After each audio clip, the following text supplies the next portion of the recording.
Hello， 大家好，我是 Lisa。娃娃 TV。最近蛮多人问我说，如果我只是想要到美国来游学，增强一下英文能力，没有想要大学文凭的话，我是应该选择社区大学还是选择语言学校呢？首先我想要说的是，你在问这个问题的前提是你已经有选择了。语言学校基本上是谁都可以申请的，但社区大学呢，你必须要先考雅思或者是托福，并且成绩达到可以入学的最低门槛才可以申请得上哦。如果你没有考雅思或者是托福，或者是你考了成绩不够，那你根本就没有选择啦。所以我说你要先有能上社区大学这个选择，你才能选呀。那以下的内容呢，我就以有能读社区大学这个选择的前提下来说咯。那我就先来分析一下语言学校。大家觉得大概都是什么样子的人会申请语言学校呢？英文好的呢，还是英文不好的呢？答案应该很明显是英文不好的人。英文好的人会去读语言学校吗？所以说你到语言学校这个大家英文都破过的环境去学英文，你的英文会进步很多吗？还不如到地球村去学，你还不用花那么多钱嘞。再说现在美国的语言学校里面的学生大部分都是讲中文的华人。我之前读的语言学校呢，我们班差不多有15至20个人，里面呢差不多有2-3个韩国人，一个非洲人，一个泰国人，萨瓦迪卡，剩下呢差不多都是讲中文的华人。你看看这个比例。那你告诉我，你周围的同学全部都是讲中文的华人，每天都跟你讲中文，你的英文会进步吗？真的还不如去地球村学嘞。我是因为之前托福考得太差，没有选择，所以只好先读语言学校。但说真的，我觉得我在语言学校真的没有学到什么，反倒是学了不少广东话，我朋友也学了不少台语。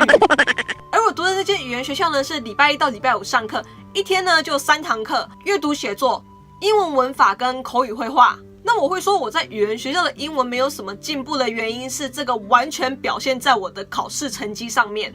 我当初就是因为托福考得不好，所以才去读语言学校的。我在读语言学校的期间呢，我就一直去考托福，我一共又考了3次，前2次呢都差一点点，第3次呢我终于考过了，但是成绩呢是刚好达到可以入学的最低标准，1分不多1分不少，所以我记得非常清楚。那这样你是不是就要问我啦？这样语言学校不就有帮助了吗？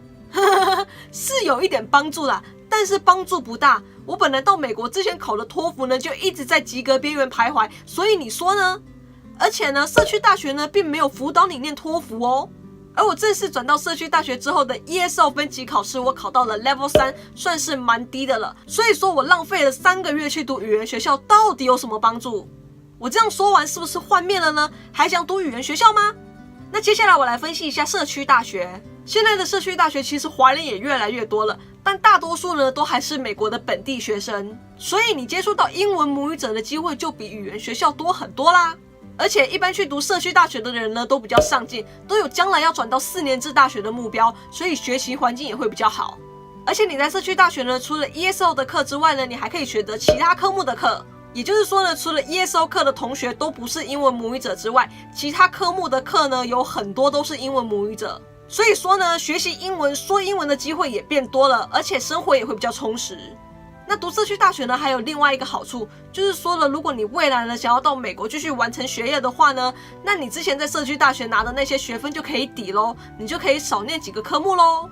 好，那听我说完之后呢，你想读社区大学还是语言学校呢？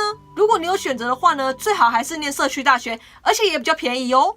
好，那今天这个影片就到这里。如果你觉得有帮助的话呢，帮我按一下赞，然后帮我分享出去。还没有订阅我的朋友们呢，也不要忘记帮我按一下订阅，然后要打开小铃铛才可以收到 Lisa 的最新影片通知哦。另外呢，也可以 follow 我的 Facebook 跟 Instagram 哦。